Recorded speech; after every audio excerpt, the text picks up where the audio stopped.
I'm going to prove to you why the Moonswatch is overpriced by comparing it to Swatch's own watch catalog, in particular the Swatch Irony boxengasse chronograph. Now, why do I compare these two watches? Well, they are both chronographs made by Swatch. They use pretty much the same movement. And if you just look at these, one is made out of stainless steel and the other one is made of bioceramic. Which one looks more expensive to you? Well, the Moonswatch is actually the more expensive one, costing $55 more, while not being as blingy. There are also newer Irony chronographs with brushed finishing, but they still remain cheaper than the Moonswatch. So what do we get with these Irony watches?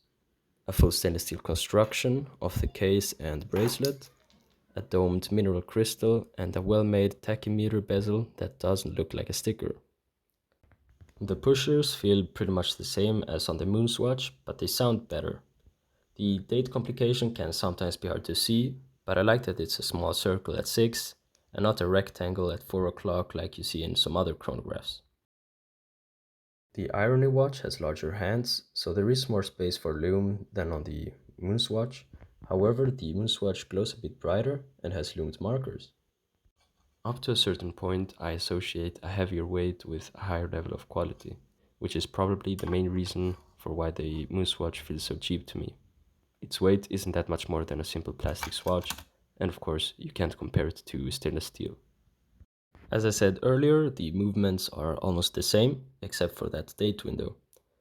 The Moonswatch seemingly has a ghost crown position, but it's actually very important because you can realign the chronograph hands on these two watches, which I can tell you is a great feature as they got misaligned on my Irony Swatch a week ago. I will leave a link on how to readjust the hands in the description. So, before anyone gets angry, yes, there are many things that the Moonswatch does very well, and I will acknowledge them now. Summarized, what the Moonswatch does best are its playful details. The battery cover displays the corresponding astronomical object. There is a small S for Swatch engraved in the middle of the crystal. It has the dot over 90 that so many people go crazy for. And overall, all the models use colors in a way that you rarely see in the watch industry. Well, except for the Moon and Mercury models.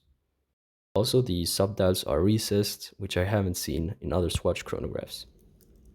Another cool thing about the Moonswatch is that it doesn't use a proprietary bracelet system, but instead has normal lugs with spring bars. Otherwise, it wouldn't really imitate the design of the Speedmaster. And have you seen the packaging of the Moonswatch? It's not luxury level, but far more interesting than the transparent box I got with this Irony watch. From what I've seen though, Swatch has started using similar boxes as the one that comes with the Moonswatch for their other watches as well.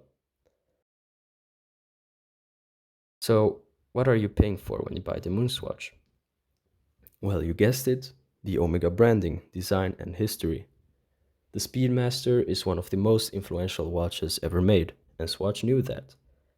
So even if it's overpriced looking at the material and overall build quality, the association to Omega can justify it, and for many people it does.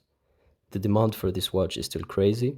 When I bought this Moonswatch last week, so 4.5 months after its launch, I had to wait in line for 3 hours and was still not able to get the colors I wanted.